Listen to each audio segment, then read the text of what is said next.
key difference with the creation of the early games in the Battlefield franchise compared to now is quite astonishing.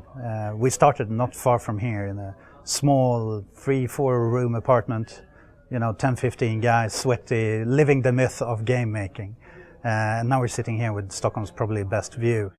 I think the point where we felt that this is actually going to fly was earlier than you could think. It was already while we were a company called Refraction Games. We made, you could call it a prototype for Battlefield, a game called Codename Eagle.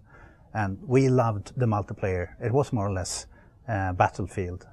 And we got a small but really true community playing the game. We felt that if we just do this, and this, we're going to have a great game. So we became DICE in early 2000, and we started working on what sooner to become 1942. So all the way through, when people questioned, can they really pull this off?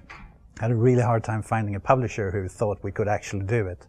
But all the way through that hassle, we felt that this is going to be great. So it's more of, it's not that we can't do it, it's just we have to prove to the world that we can do it.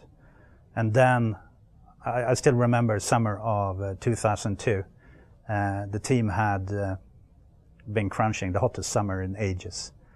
Crunching away, we just had to get the multiplayer demo out, and we put it out there, Wake Island, and the CEO at that time, Patrik Söderlund, was sitting in the studio checking the numbers as people started to join, and I went out with the team celebrating and constantly calling in and hearing the numbers, and we passed this game, and we passed this game, and we really felt that this is it.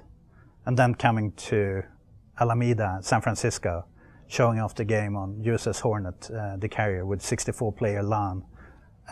You could really smell that it was success in there. From there on, it's been more of try to take care of this little baby through all the different iterations and so on. So it's extremely dear to us. So after 12 years of making Battlefield, there are definitely pitfalls to stay away from and things you need to question in order to constantly deliver something new. With so many games, you're always afraid of turning stale, and number one is always listening to the community, since it is for them we make the game, so that's where you start. Second part is constantly bringing in fresh blood and opinions. We definitely don't go with the guru sitting in the room and coming up with a great idea and here's what you're going to do. It's rather the reverse, that all the ideas flow inwards. And I would say a lead designer at DICE is rather the person who compiles the ideas and make a coherent experience out of it. So it's very much team-based, and I think that's what kind of managed to take every game forward. We definitely don't lack ideas, since we do it in that way. I mean, 150 brains think better than one. So then it's more of kind of betting your money on the right horses. It's quite amazing. I mean, the Battlefield franchise, from the start, it's been DICE making it, and it's still the same studio, a lot of it the same people from those early days. But today, more or less, everyone in the studio have experience from the Battlefield franchise, even though we make other games.